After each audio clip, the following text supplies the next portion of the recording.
Olá, tudo bom?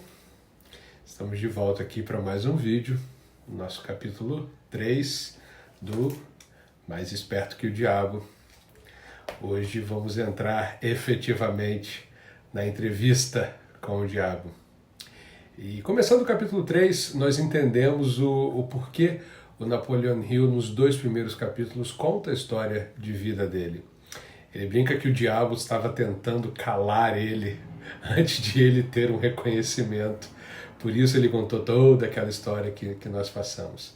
E contextualizando, nós estamos em plena crise econômica nos Estados Unidos, na crise de 29, e o Napoleon Hill está num furacão espiritual e econômico e se muda para Washington, D.C., a capital dos Estados Unidos. E ele fica pensando, como eu vou ensinar a filosofia do sucesso, que é a filosofia que ele criou, com os homens todos com medo, incerteza, sem saber o que vai acontecer. Daí veio a ideia de testar a sua própria frase. Toda adversidade traz consigo a semente de uma vantagem equivalente, frase que a gente comentou em alguns dos 2 vídeos passados, não lembro qual. E ele faz uma descoberta chocante, que o criador da filosofia do sucesso tinha enfraquecido o seu entusiasmo, tinha perdido a coragem, não conseguia usar a própria filosofia para tirá-lo do fundo do poço. O diabo devia estar dançando, pois o criador da primeira filosofia do sucesso estava parado pela indecisão. Mas os inimigos do diabo deviam estar trabalhando.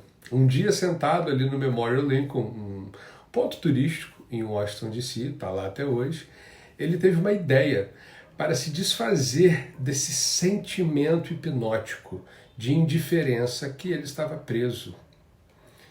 Na entrevista, o diabo confessa que esse mesmo sentimento hipnótico é o que ele usa como força para controlar e paralisar os seres humanos. Realizou que ainda não tinha feito uso do poder do Mastermind. O próprio criador dessa ideia estava com um lobo solitário. O Mastermind é aquela ideia de que com mais pessoas você cria um organismo, né? Você está numa reunião, vocês são 4 pessoas que pensam da mesma forma ali para fazer aquela empresa crescer e aquilo cria um Mastermind. E ele estava, como ele mesmo diz, um lobo solitário. E ele, antes de entrar efetivamente na entrevista, ele traz o ponto, o diabo, real ou não? E ele diz, isso não importa. O que importa é a natureza e o conteúdo das informações contidas nessa entrevista. Isso é o que realmente importa. O ponto principal desse livro, segundo Napoleon Hill, é que ele teve suficiente experiências com os princípios mencionados pelo diabo de que eles vão funcionar como prometido. E isso foi para ele o que ele precisava para poder passar isso para a gente. São as palavras dele. E ele termina falando, eu acredito que ele seja quem ele diz ser. E a gente entra na entrevista. O diabo diz estar pronto e exige ser chamado de Sua Majestade. E nesse momento Napoleon Hill tem faz uma virada de jogo fantástica para comprometer, para o diabo se comprometer a dar toda a receita de como ele faz para tomar conta das cabeças humanas. E ele pergunta para o diabo por que te chamar de Sua Majestade? E ele diz ter esse direito por ter controle de 98% das pessoas daqui da Terra. E tem provas e diz que mostrará, mas que quer ser chamado pelo título. O Napoleon Hill já tinha a assinatura dele de que ele se comprometeu a falar, e então o Napoleon Hill decidiu chamá-lo de Sua Majestade. Ele já começa respondendo o diabo, não tenho corpo físico, sou energia negativa, vivo na mente de quem tem medo de mim. Sou a porção negativa do átomo, a outra metade é a oposição. Não sou uma besta com um garfo e um rabo pontudo. Eu controlo o pensamento negativo, a oposição, o positivo. E aí eu chamo vocês para pensar que situação desafiante, pois nós vivemos rodeados de pensamentos negativos. As pessoas disputam. Quando uma pessoa fala uma coisa ruim, a outra fala, nossa, mas a minha é muito pior. Notícias na televisão. Então nossa mente é muito ligada na informação positiva. E diante dessa exposição do diabo, a gente consegue entender por que ele tem 98% do controle das pessoas daqui. E o Napoleão pergunta como ele consegue. E ele fala, eu entro na mente e ocupo o espaço não usado.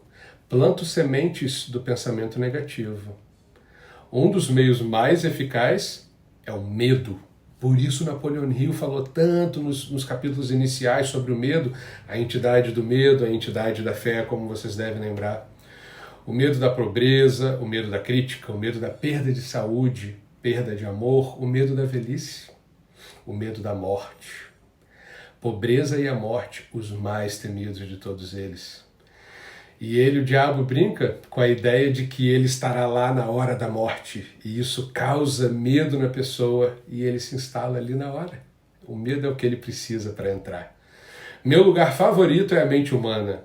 A quantidade de espaço que eu ocupo depende do tipo de pensamento dessa pessoa. Não consigo controlar a mente de quem pensa. Olha que legal. Deus controla a terra, as plantas, a natureza, eu controlo a mente humana. E tá bom assim. Uma das maiores armas é a pobreza. Eu desencorajo as pessoas de acumularem riquezas material e isso tira a habilidade de pensar e viram uma presa fácil.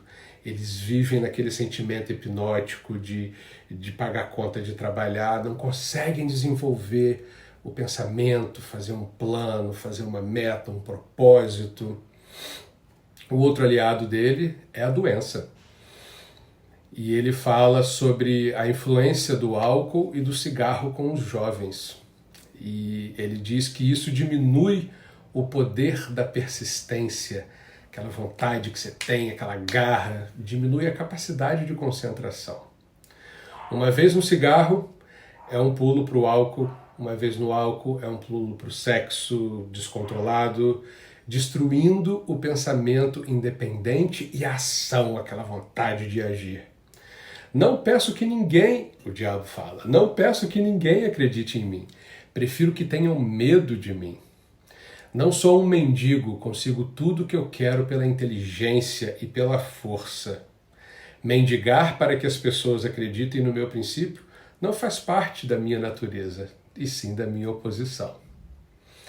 Eu consigo o que eu quero exercendo o autocontrole. Sugiro que me imite, ao invés de me criticar. Ele diz instalar guerras, porque a guerra gera um medo sistêmico. E com um medo sistêmico, olha quantas mentes ele consegue controlar.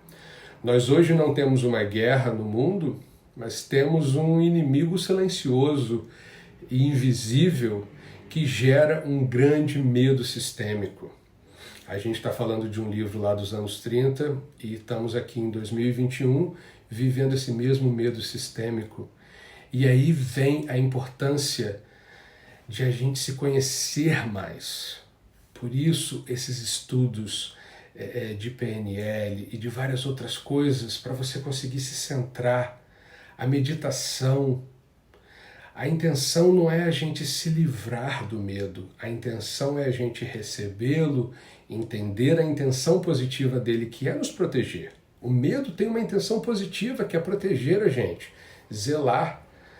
Mas a gente precisa negociar com esse medo, com partes mais criativas, com opções mais criativas. E esse é o convite que eu faço, de a gente se centrar, de a gente se conhecer um pouco mais, para que a gente possa tomar decisões mais ricas, estar mais no presente, controlar e ter fé.